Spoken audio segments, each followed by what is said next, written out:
안녕하세요. 루이스 클럽입니다. 이번 영상에서는 기독교에서 말하는 죄와 일반인들이 생각하는 죄의 차이점에 대해서 루이스의 이야기를 들어보려고 합니다.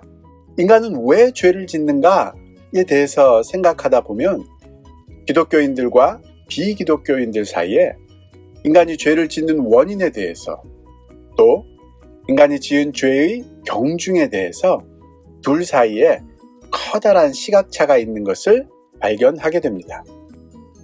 사람이 죄를 짓는 이유를 보통 기독교인이 아닌 사람들이 생각할 때 인간이 자신의 동물적 욕구를 제어하지 못해서 수단과 방법을 가리지 않고 자신의 욕구를 채우려다 보니 살인, 강도, 강간 같은 극악한 죄까지 범하게 된다고 보는 경우가 많습니다.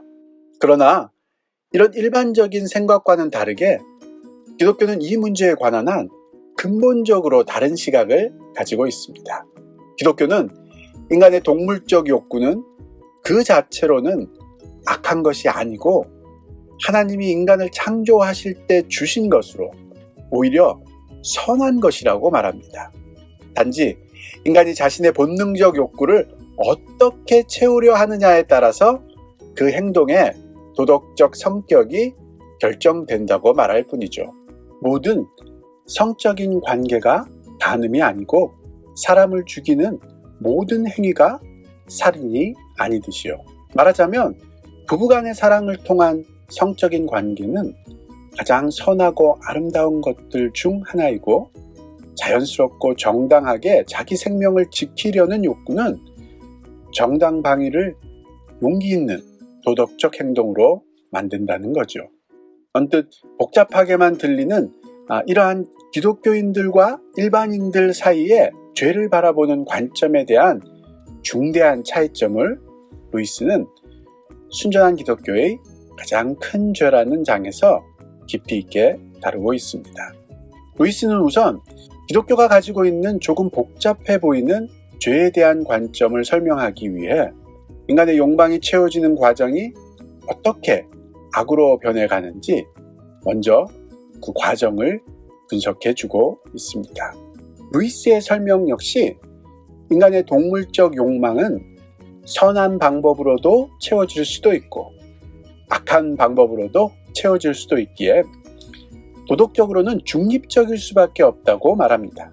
그러나 인간이 가지고 있는 또 다른 영적인 속성이 있는데 루이스는 인간의 이 영적 속성이 작용하는 곳에는 인간이 채우려 하는 욕망이 동물적 본성에서 나왔든지 아니면 더 고차원적인 영적 본성에서 나왔든지 상관없이 그 욕망을 채우려는 모든 인간의 행동을 전부 악한 행동으로 전환시켜버리는 그런 무시무시한 영적 속성이라고 말합니다.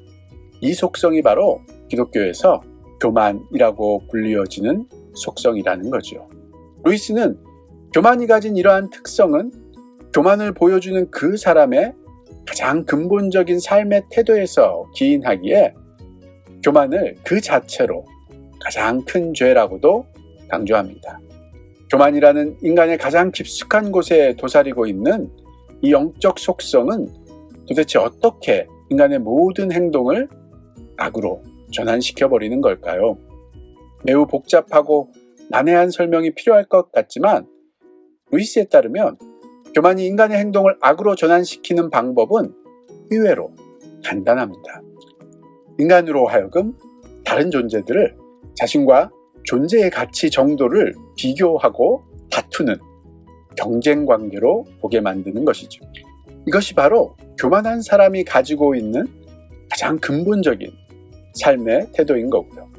그리고 나면 자연스럽게 인간이 하는 모든 행동은 더 이상 순수하게 자신의 욕구를 만족시키려는 노력이 아니라 내가 다른 사람보다 가치 있는 존재임을 증명하려는 존재 가치에 대한 무한 경쟁으로 탈바꿈됩니다.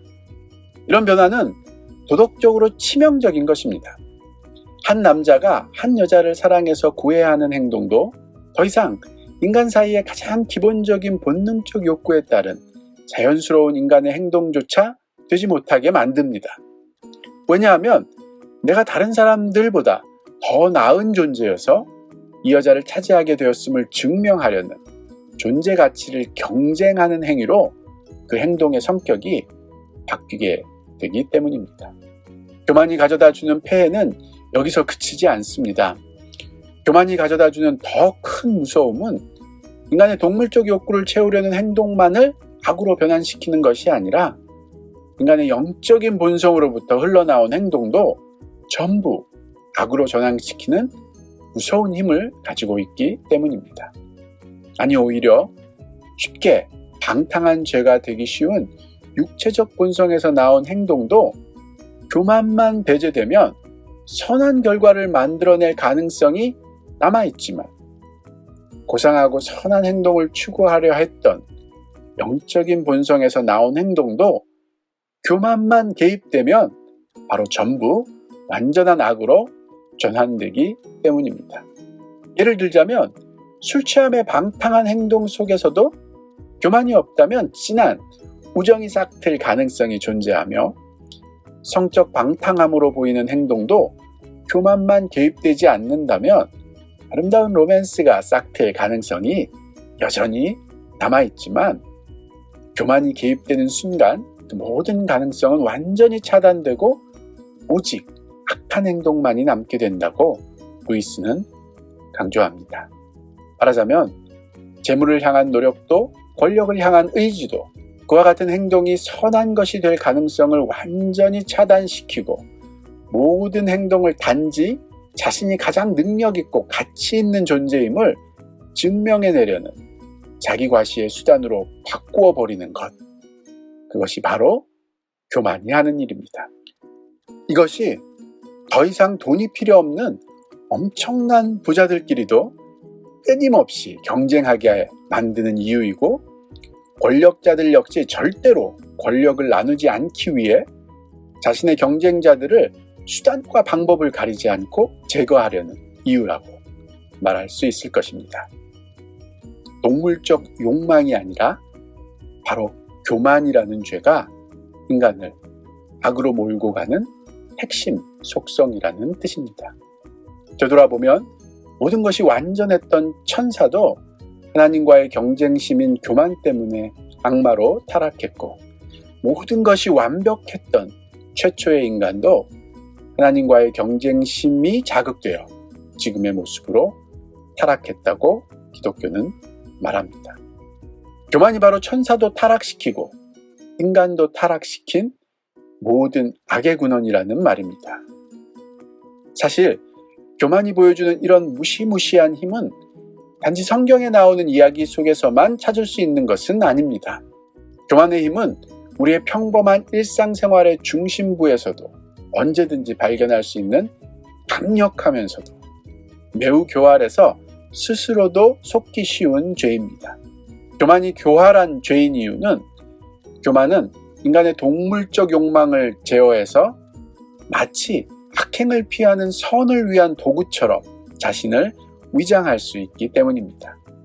교만의 이러한 교활한 속성 때문에 선생님들은 학생들의 바른 생활을 위해서 그들의 교만한 자존심에 호소하기도 하고, 종교인들은 종교적 우월주의와 자존심을 통해 육체적 쾌락의 유혹을 피하는 교만을 경건을 위한 도구로 사용하기도 합니다. 그러나 이는 치명적으로 잘못된 시도입니다. 왜냐하면 이러한 시도의 결말은 결국은 육체의 욕망 때문에 짓는 죄보다 훨씬 위험한 영적인 교만을 영혼에 끌어들이기 때문입니다. 그래서 악마는 인간이 교만한 자존심으로 육체의 욕망 때문에 생기는 죄를 막으려는 노력을 방해하기보다는 용인하고 북돋아준다고 루이스는 말합니다. 악마가 겉으로는 경건해 보이는 방식인 교만한 자존심에 기대어 육체적 욕망을 제어하는 모습은 마치 인간의 영혼에 암을 일으키기 위해서 몸에 난 상처를 치유해주는 의사와 같다고 말합니다. 교만은 영혼의 암처럼 모든 것 위에 군림하려 합니다. 교만은 영혼의 악한 독재자와 같아서 인간의 선한 속성인 순결도, 절제도, 용감한 모습도 결국 모두 교만이 자신만을 위한 독재의 수단으로 바꾸어 버립니다. 루이스는 이렇게 교만의 속성을 드러낸 후에, 그렇다면 우리 속에도 우리 자신을 속이고 교활한 모습으로 감추어져 있을 수 있는 우리 자신의 교만의 정도를 알아보는 방법을 제안합니다. 그것은 다른 사람이 나를 무시하는 느낌이 들 때, 다른 사람에게 참견당하는 느낌이 들 때, 더 나아가 누가 나의 은인인 것처럼 행세할 때 나에게 밀려오는 분노의 정도가 바로 내가 가지고 있는 교만의 정도라고 귀뜸해 줍니다. 여러분들은 루이스의 이러한 자기 교만 측정 방법을 어떻게 생각하시나요? 동의가 되시나요? 저는 뭔가 등골이 오싹한 느낌이 드네요. 오늘도 영상 시청해 주셔서 감사합니다. 구독과 좋아요도 부탁드리겠습니다.